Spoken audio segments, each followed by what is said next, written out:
Good morning, everyone. It's day 19 of 25 of our YouVersion Bible reading app plan, Discovering Hope During Catastrophe. And this morning, we continue to look at this question for a couple more days as to what should I do in response to this pandemic? How should I respond to God during this time?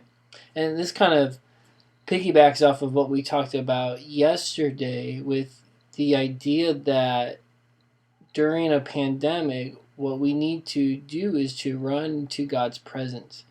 We don't necessarily experience complete um, safety, and we don't experience complete removal from the difficult circumstance, from the hardship that we are enduring.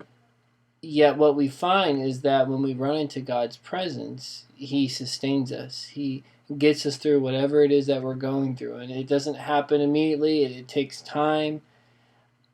But it's in those times that we run into His presence that we get to learn so much more about Him. And it's in that we can find hope and that we can find encouragement. So in Psalm chapter 16, once again, that motivation, and a lot of these Psalms that we've read are David, King David, before he was king, and he's on the run for his life from King Saul. King Saul is trying to kill him because he knows that David has been crowned the next king over Israel. Saul doesn't like that. David's on the run. And so many of these Psalms are David amidst great attack, great unknown, great unrest, great being on edge at all times. And once again, his plea right from the beginning is verse 1, keep me safe, O God, for I've come to you for refuge. That's still his heart. That's where he starts at. And I think that's an okay place for us to start at as well. That we should come to God. We should be praying. We should be asking God, protect us from this coronavirus. Protect others from this coronavirus. Bring healing. Remove COVID-19 from our society. We can have those bold, audacious prayers. Those are okay, fine things to pray because we believe in a God who is the great physician. We believe in a God who is more powerful than anything that is here on this earth, any evil that has come to us in the form of natural or unnatural disaster. So it just can't be where we end. That can't be the only thing we're coming to God with. But it is a fine and great place to start at because we go into it a little bit more in Psalm 16 and we see David's heart in all of this. He says in verse 5, you alone are my inheritance. You are my cup of blessing. You guard all that is mine. And then down to verse 7, I will bless the Lord who guides me.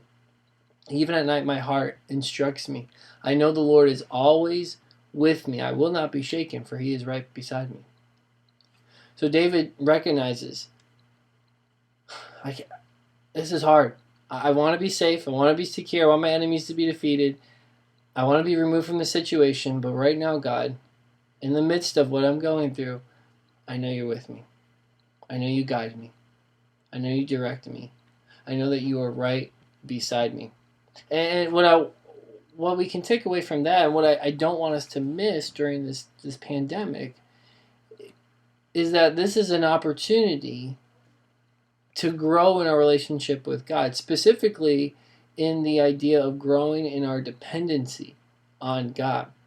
We live in a culture that is very self-reliant, a part of just not only the western suburbs of Chicago, but just even in America in general. We are very dependent on ourselves. We build ourselves up, build our whatever it is, our company, our family, our social media platform. We're very self-reliant. We're self-dependent.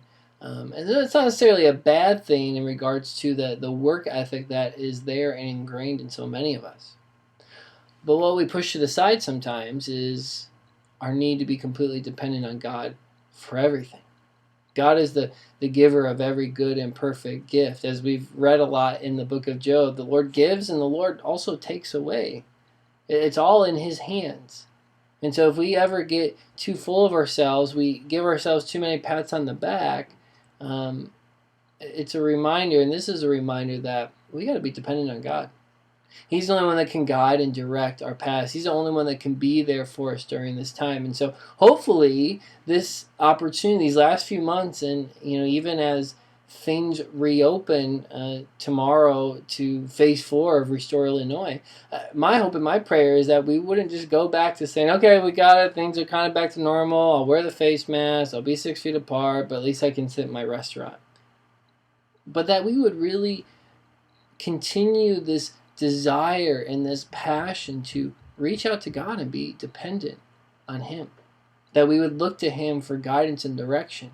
That even as we move forward and things don't feel as crazy or as out of control, that we wouldn't forget how dependent and how much we've needed God during this time. And that would continue to grow in our hearts as we move on throughout the summer. So my hope and my encouragement for everyone here this morning is that we would be reminded of at the end of verse 11, and kind of wraps up everything that we've talked about. David says this: "You will show me the way of life, granting me the joy of your presence and the pleasures of living with you forever." The joy, the pleasure in this life comes from being in relationship with God. And no matter if we're in the high highs or the low lows, the hope and encouragement is that God wants to be there with us. God wants to provide for us. God wants to grow us spiritually when we face difficult circumstances. God wants to do things that are for our good and for His glory. No matter what situation we're going through, no matter what circumstance we're enduring, no matter what worldwide pandemic we are going through.